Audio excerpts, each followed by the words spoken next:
So good morning everyone, this is Milan Mukherjee और आज के इस वीडियो लेक्चर में हम स्टार्ट करने वाले हैं वेक्टर अलजेब्रा का एक बहुत ही अच्छा टॉपिक और बहुत ही कंसेप्चुअल टॉपिक जिसका नाम है क्रॉस प्रोडक्ट। अभी क्रॉस प्रोडक्ट क्या होता है इसको समझते हैं। क्रॉस प्रोडक्ट के बारे में बता दें कि क्रॉस प्रोडक्ट को दूसरा नाम वेक्टर प्रोडक्ट भी है।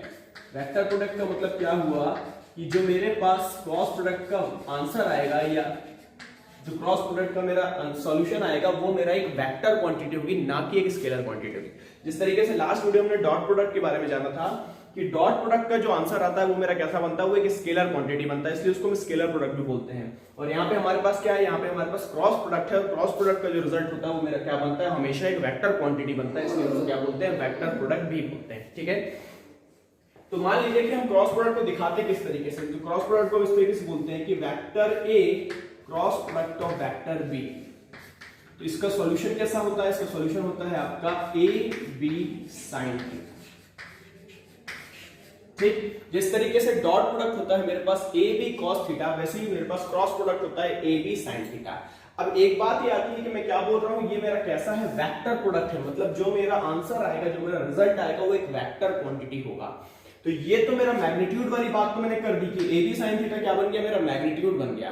तो अब मुझे इसको एक वेक्टर क्वांटिटी बनाना है, मतलब इसके पास एक डायरेक्शन भी होगा। तो हम क्या करते हैं, इसके साथ में एक यूनिट वेक्टर का मल्टीप्लाई कर देते हैं, उसको हम एन कैप से दिखाते हैं। एन कैप से मतलब क्या हुआ कि ये जो पूरी की पूरी वैल्यू है ये कैसी क्वांटिटी है, ये एक वेक्टर क्वांटिटी, ना कि एक स्केलर क्वांटिटी है। तो चलिए अब इसको हमें समझना होगा कि इसमें वेक्टर प्रोडक्ट में दो चीज होगी, एक चीज होगा मेरा मैग्नीट्यूड और दूसरा होगा मेरा डायरेक्शन। ठीक, तो सबसे पहली बात, मैग्नीट्यूड तो मेरा क्लियर है, मैग्नीट्यूड कितना होगा मेरे पास, ए बी साइन थीटा। अब समझते हैं इसके डायरेक्शन को। तो सबसे पहले एक चीज समझने अपन, देखिए वेक्टर प्रोडक्ट होता किस तरीके से, उसको जरा ग्राफिकली समझने की कोशिश करते हैं। ठीक, जैसे मान लेता हूं कि मेरे पास एक वेक्टर ये हो गया, ये मेरा वेक्टर क्या बन गया, वेक्टर ए बन गया, और ये वेक्टर क्या बन गया, मेरे पास वेक्टर बी बन गया। अब मुझे ए क्रॉस बी करना है, ए क्रॉस बी करना है। ठीक है, तो एक्चुअली होता ये है कि मैं इस ए वेक्टर को यहां प्लेस कर देता हूं और ये जो बी वेक्टर इस बी को मैं यहां दिखा रहा हूं। ठीक, अभी जब हम डॉट प्रोडक्ट करते थे तो डॉट प्रोडक्ट में हम क्या करते थे, दोनों वेक्टर को एक ही डायरेक्शन में अलाइन करते थे। तो ये क्या होता था, जैसे मेरे पास ये बी है और ये मेरा ए है, तो अल्टीमेटली इस तरफ मेरे को क्या मिल जाता था, मिल जाता था बी कॉस थीटा। तो हम क्या करते थे, ए इंटू का बी कॉस थीटा कर देते, वो मेरा डॉट प्रोडक्ट बन जाता था। लेकिन इस बार हमको क्या करना पड़ेगा, बी का क्या करना पड़ेगा, परपेंडिकुलर कंपोनेंट लेना पड़ेगा, मतलब ऐसा कंपोनेंट जो ए के परपेंडिकुलर है। और ए का परपेंडिकुलर क्या होता है, ए का परपेंडिकुलर हमारे पास देखने को मिल रहा है, ये बनेगा बी ऑफ साइन थीटा, ये बनेगा मेरा बी ऑफ कॉस थीटा, और ये बनेगा मेरे पास बी ऑफ साइन थीटा। मतलब क्रॉस प्रोडक्ट में हम क्या करते हैं, क्रॉस प्रोडक्ट में हम दो वेक्टर्स जो कि एक दूसरे से परपेंडिकुलरली साइड है, परपेंडिकुलरली अरेंज है, उसका प्रोडक्ट करते हैं। तो ये हमारा क्या कहलाता है, क्रॉस प्रोडक्ट। ठीक, अब बात करते हैं कि इसका डायरेक्शन कैसा होगा। तो डायरेक्शन को बहुत ही ध्यान से समझना है, क्योंकि डायरेक्शन में हमेशा बच्चों का कंफ्यूजन होता है। ठीक, तो पहली बात, जो वेक्टर प्रोडक्ट का डायरेक्शन होगा, एक स्टेटमेंट बोल रहा हूं मैं आपको, स्टेटमेंट पे ध्यान दीजिएगा। वेक्टर प्रोडक्ट जो होता है वो हमेशा उस प्लेन के परपेंडिकुलर होता है जिस प्लेन में आपके दो वेक्टर रखे हुए हैं। ठीक, अब प्लेन कैसा, इसको समझते हैं। प्लेन का मतलब क्या हुआ, जैसे ये बोर्ड है मेरे पास, ये एक प्लेन है, इस प्लेन के अंदर मैंने दो वेक्टर रखे हुए हैं, एक वेक्टर ए रखा हुआ है, एक वेक्टर बी रखा हुआ है। तो अब इसका जो भी डायरेक्शन होगा इस प्लेन के परपेंडिकुलर होगा। प्लेन के परपेंडिकुलर का मतलब क्या, या तो इस बोर्ड से बाहर की तरफ, सामने की तरफ, या तो इस बोर्ड से पीछे की तरफ, या तो इनवर्ड डायरेक्शन होगा या तो आउटवर्ड डायरेक्शन होगा। देखिए हम फिजिक्स में क्या करते हैं, इनवर्ड या आउटवर्ड डायरेक्शन को शो करने के लिए हम एरोज का इस्तेमाल करते हैं। जैसे मेरा कोई एरो होता है, तो अगर मैं एरो को सामने से देखूं तो मुझे उसका पॉइंट दिखता है, और एरो को अगर मैं पीछे से देखूंगा तो मुझे उसका टेल दिखता है। ठीक है, तो अगर मैं इस तरीके से टेल दिखा रहा हूं, टेल का मतलब क्या, इमेजिन करो कि एक तीर उड़ता हुआ जा रहा, सीधे इस बोर्ड को क्रॉस कर रहा है, मतलब अंदर की तरफ जा रहा है। तो ये हम क्या बोलेंगे, इसको मैं बोल सकता हूं इनवर्ड नॉर्मल। क्या बोल सकता हूं, इनवर्ड नॉर्मल। इनवर्ड नॉर्मल क्यों बोल रहा हूं, क्योंकि ये प्लेन है, इस प्लेन के ठीक परपेंडिकुलर डायरेक्शन में एरो मेरा अंदर की तरफ जा रहा है। जब एरो मेरा अंदर की तरफ जा रहा है तो उसके पीछे का हिस्सा मैं देख पाऊंगा। तो पीछे का हिस्सा कैसे दिखेगा, वो टेल वाला दिखेगा।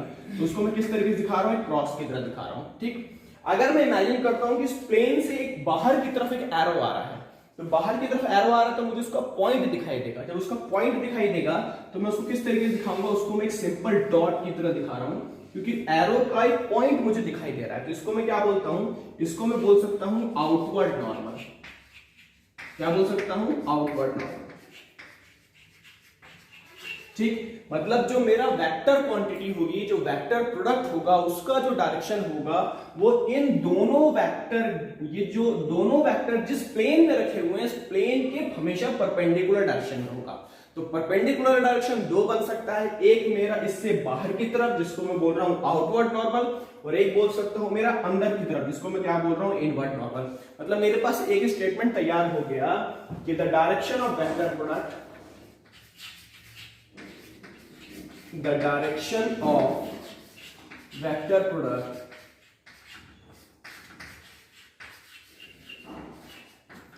is always perpendicular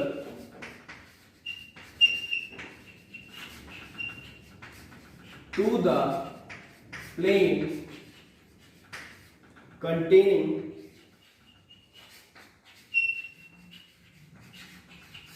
the two vectors।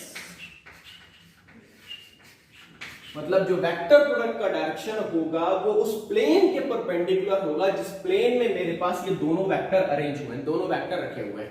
ठीक, तो अभी हमने जान लिया कि ये जो मेरे डायरेक्शन होगा परपेंडिकुलर टू प्लेन, ये दो हो सकता है, एक मेरा बोर्ड से बाहर की तरफ और एक मेरा बोर्ड से अंदर की तरफ। अब ये अंदर होगा या बाहर होगा, इसको हम कैसे पता करेंगे? तो इसको पता करने के लिए हमारे पास दो रूल होते हैं। फर्स्ट रूल को हम बोलते हैं राइट हैंड पाम रूल। क्या बोलते हैं? Right hand palm rule. मैं फिर से बोल रहा हूं, राइट हैंड पाम रूल। और सेकंड रूल मेरा कहलाता है राइट हैंड स्क्रू रूल।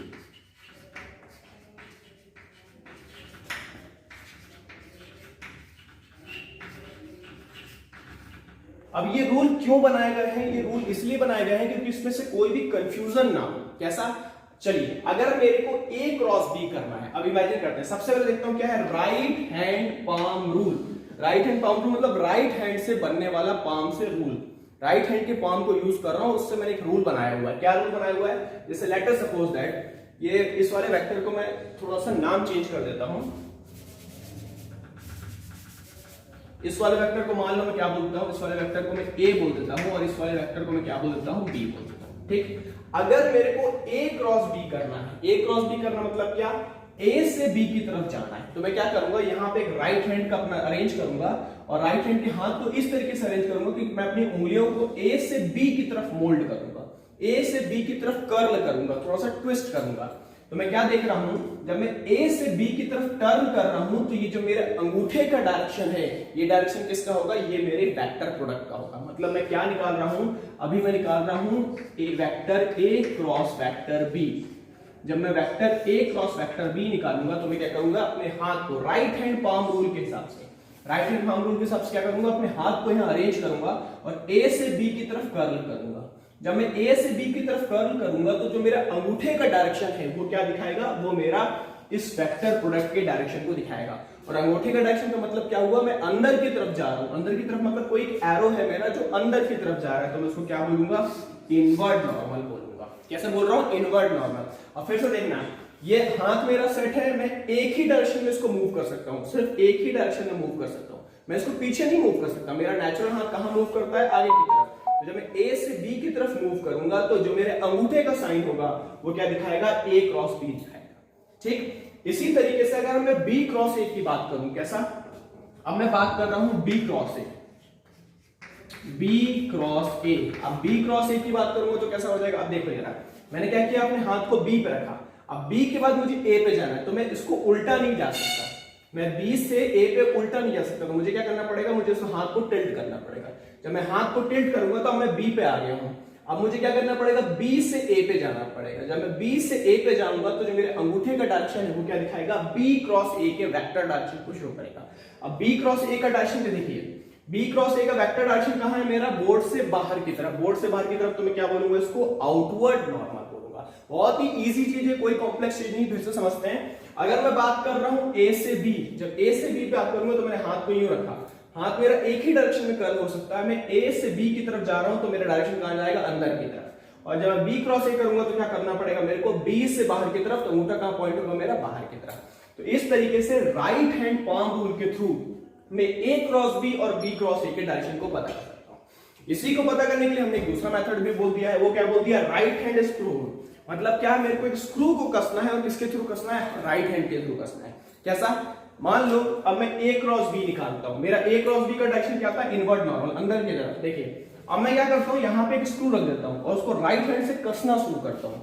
जब मैं राइट हैंड से कसना शुरू करूंगा तो कैसा होगा? मैं अंदर की तरफ कर्ल करूंगा। मैंने ए से बी की तरफ कसूंगा।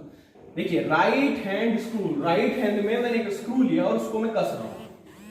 तो जब मैं ए से बी की तरफ उसको कसना स्टार्ट करूंगा तो मेरा स्क्रू कहां की तरफ पेनिट्रेट करेगा? स्क्रू मेरा अंदर की तरफ पेनिट्रेट करेगा। अंदर की तरफ पेनिट्रेट करेगा तो डायरेक्शन कैसा होगा मेरा? Invert normal. और अगर मैं बी क्रॉस ए कर रहा हूं तब मुझे क्या करना पड़ेगा? स्क्रू को यहां रखना पड़ेगा और इसको उल्टा करना पड़ेगा, बी से ए की तरफ मोड़ना पड़ेगा। और जब मैं बी से ए की तरफ मोल्ड करूंगा तो मेरा स्क्रू कैसे निकलेगा? बाहर की तरफ निकलेगा। मतलब डायरेक्शन कैसा हो जाएगा? आउटवर्ड नॉर्मल हो जाएगा। ठीक, आई बात समझ में? तो ये पूरा का पूरा हमारा क्या है? वेक्टर प्रोडक्ट या cross product. A B sine theta इसका मैग्नीट्यूड होगा। डायरेक्शन पता करने के लिए एक चीज, पहली चीज हमको याद रखनी पड़ेगी कि इसका जो डायरेक्शन है, ये दोनों वेक्टर जिस प्लेन में रखे हुए हैं उसके परपेंडिकुलर डायरेक्शन में होगा। या तो प्लेन के बाहर की तरफ आ सकता है या प्लेन से अंदर की तरफ आ सकता है। जब प्लेन से अंदर या बाहर की तरफ जाएगा उसको कैसे पता करेंगे? उसको पता करने के लिए होता है हमारे पास राइट हैंड पाम रूल और फिर होता है हमारे पास राइट हैंड स्क्रू। दोनों में से कोई भी एक रूल लगा सकते हो, उसको पता कर सकते हो। जब भी आप किसी प्रॉब्लम को सॉल्व करो तो जो आपका कॉपी या पेन रहेगा, कॉपी या पेज रहेगा, उस पेज में जब आप डायग्राम ड्रॉ करोगे तो जो पेज है आपका वो प्लेन हो जाएगा। तो उस पेज से या तो ऊपर की तरफ होगा या पेज से नीचे की तरफ होगा। तो आप सिंपली उस पे क्या करना, अपने हाथ से उसको कर्ल करने की कोशिश करना, आपको डायरेक्शन अपने आप पता चल जाएगा। एक तो क्वेश्चन उठाइए, क्वेश्चंस की प्रैक्टिस कीजिए। क्वेश्चन को प्रैक्टिस करने के बाद उसका डायरेक्शन आपको बहुत ही इजीली क्लियर हो जाएगा। वेक्टर प्रोडक्ट या क्रॉस प्रोडक्ट हमको कहां देखने को मिलता है? हमको जैसे टॉर्क में देखने को मिलता है। टॉर्क में क्या होता है? हमारे पास एक फोर्स होता है, परपेंडिकुलर डायरेक्शन होता है और उसका जो वेक्टर प्रोडक्ट का डायरेक्शन होता है वो दोनों प्लेन के, दोनों ही वेक्टर्स के परपेंडिकुलर डायरेक्शन में होता है। मैंने बोला ये मेरे पास वेक्टर है, ये वेक्टर है और जो मेरा डायरेक्शन बन रहा है इस डायरेक्शन बन रहा है। मतलब क्या ये इससे भी 90 डिग्री एंगल पे और इससे भी 90 डिग्री एंगल पे, मतलब दोनों ही वेक्टर के परपेंडिकुलर डायरेक्शन में हमेशा वेक्टर प्रोडक्ट का डायरेक्शन बनता है। ठीक है, तो तब तक के लिए इसको नोट डाउन कीजिए, समझिए। समझने के बाद एक दो क्वेश्चंस की प्रैक्टिस जरूर कीजिए। थोड़ा सा अपन आगे बढ़ते हैं कि अगर मेरे पास कोई वेक्टर 3 डायमेंशन कंपोनेंट्स में है मेरे पास, तो मैं उसके क्रॉस प्रोडक्ट को किस तरीके से करूंगा। तो हम बोर्ड को रब करते हैं और आगे बढ़ते हैं। इसको नोट डाउन कीजिए, क्रॉस प्रोडक्ट है हमारा।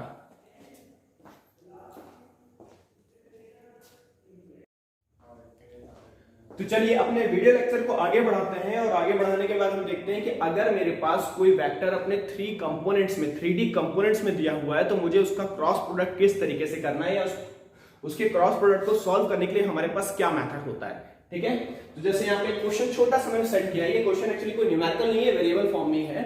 अब इस वेरिएबल फॉर्म के क्वेश्चन को देखते हैं। जैसे मेरे पास वेक्टर ए दिया हुआ है कि axi प्लस का ayj प्लस का azk, मतलब मेरे पास हवा में एक 3D स्पेस में एक वेक्टर है जिसके 3 कंपोनेंट तोड़ रहा हूं मैं, एक में x एक्सिस पे, एक में y एक्सिस पे और एक में z एक्सिस पे। ठीक, तो मेरे पास 3 कंपोनेंट है, तीनों कंपोनेंट को मैं जोड़ दूंगा तो मेरे को वेक्टर a मिल जाएगा। ठीक इसी तरीके से मेरे पास एक वेक्टर b है। इस वेक्टर b के भी 3 कंपोनेंट है, एक x एक्सिस में, एक y एक्सिस में और एक z एक्सिस में। ठीक, तो अब मुझे a क्रॉस b पता करना है। मुझे क्या पता करना है? a क्रॉस b पता करना है या vector a cross product of vector b पता करना है। ठीक, तो किस तरीके से पता करेंगे हम? तो हम यहां देखते हैं कि मेरे पास क्या आएगा, वेक्टर a इनटू का वेक्टर b। तो हम क्या करते हैं यहाँ पे, हम यहाँ पे एक मेथड यूज करते हैं जो कि आप आगे चल के मैथ्स में डिटरमिनेंट या मैट्रिसेस में पढ़ोगे। क्लास 11th या 12th के जो मैथ्स के स्टूडेंट है वो इस चीज को जानते हैं, समझते हैं। इसको अपन डिटरमिनेंट या मैट्रिसेस मेथड बोलते हैं। ठीक, तो इसमें हम क्या करते हैं, इसमें हम एक डिटरमिनेंट सेट करते हैं इस तरीके का और इसमें हम क्या करते हैं आई जे के, क्योंकि हमारा a क्रॉस b हमेशा आई जे के फॉर्म में आएगा, एक वेक्टर क्वांटिटी के फॉर्म में आएगा। तो हमारे पास क्या होता है, यहाँ पे हमारे पास होता है i, यहाँ पे हमारे पास होता है j और यहाँ पे होता है हमारे पास k। सेकेंड रो जो होती है इसको अपन रो बोलते हैं, first row, second row, third row, इसको अपन कॉलम बोलते हैं, first column, second column, third column. ठीक, तो सेकंड रो में क्या आता है, सेकंड रो में मेरे पास आएगा आपका ax, फिर यहाँ पे आएगा ay और फिर तीसरा आएगा मेरे पास az। ठीक, इसी तरीके से जो थर्ड रो में हम अरेंज करते हैं, थर्ड रो में हम अरेंज करते हैं bx, फिर आता है मेरे पास by और उसके बाद आता है मेरे पास bz। ठीक, तो अब ये इस डिटरमिनेंट को हमको सॉल्व किस तरीके से करना है। तो इस डिटरमिनेंट को सॉल्व करने के लिए हम क्या करते हैं, सबसे पहले इस डिटरमिनेंट के हम साइन कन्वेंशन को समझते हैं। कैसा, ये जो डिटरमिनेंट होता है मेरा, इसको मैं बगल में साइन कन्वेंशन बना रहा हूं, सिर्फ समझाने के लिए बता रहा हूं, फिर मैं मिटा दूंगा। थोड़ा ध्यान से समझिएगा। तो चलिए अभी जो अपन बात कर रहे थे, क्या बात कर रहे थे हम कि ये हमारे जो डिटरमिनेंट के घर होते हैं ये अल्टरनेट साइन के होते हैं। आई जो पहला वाला घर होता है मेरा प्लस में होता है, दूसरा वाला माइनस, फिर plus minus plus minus plus minus minus, इस तरीके से होता है। अब इसको हम अरेंज किस तरीके से करते हैं उसको देखिएगा, ठीक है। तो मैं यहाँ पे सॉल्व कर रहा हूं कि जो vector A cross product of vector B होगा तो कैसा अरेंज होगा। सबसे पहले क्या करेंगे, सबसे पहले हम आई को उठाएंगे। तो आई कैसा है मेरे पास, आई में देख रहा हूं मेरे पास पॉजिटिव साइन के साथ है, तो क्या होगा, मैं सबसे पहले क्या उठा लूंगा, पॉजिटिव ऑफ आई उठा लूंगा, ठीक।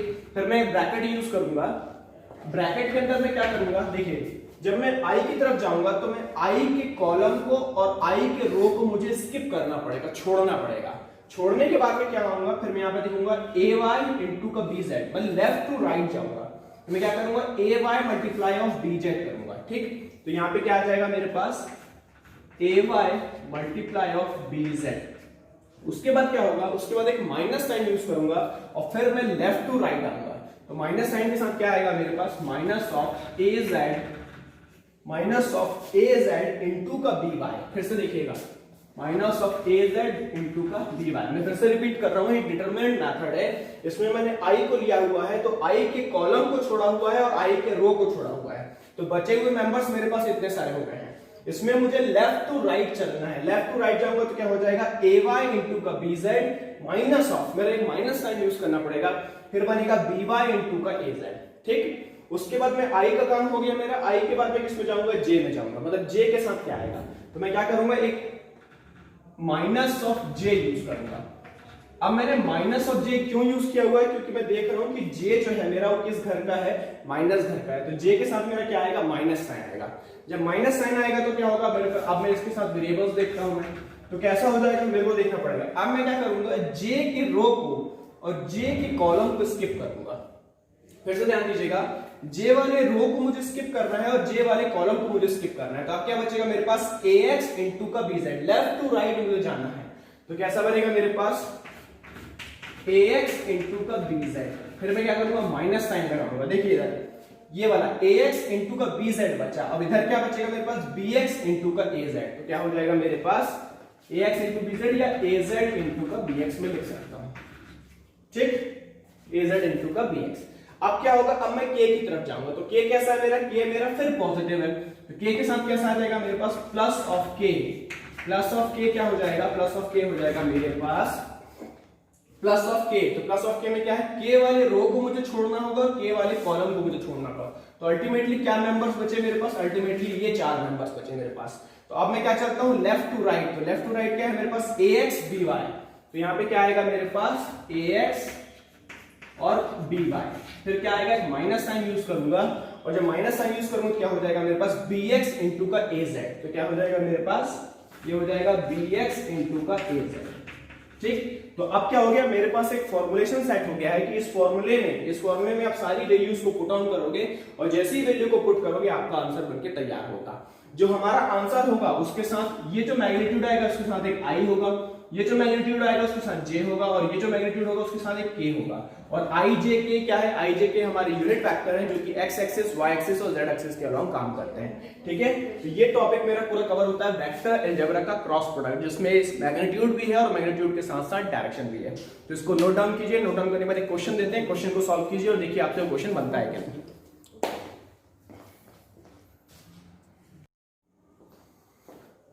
तो मेरे प्यारे स्टूडेंट्स, यहाँ बोर्ड पे हमारे पास एक क्वेश्चन है, ये क्वेश्चन हमारा एक क्रॉस प्रोडक्ट का है जिसको हम वेक्टर प्रोडक्ट भी बोल रहे हैं। तो हमारे पास एक क्वेश्चन है कि find the vector product of two vectors that is a is equals to 3i cap minus of 4j cap plus of 5k cap, और b वेक्टर है मेरे पास minus of 2i plus of j minus of 3k, और मेरे को find करना है इनका वेक्टर प्रोडक्ट, ठीक है। तो मुझे वेक्टर प्रोडक्ट फाइंड आउट करना है, मतलब मुझे क्या करना पड़ेगा, मुझे a क्रॉस b पता करना है, ठीक।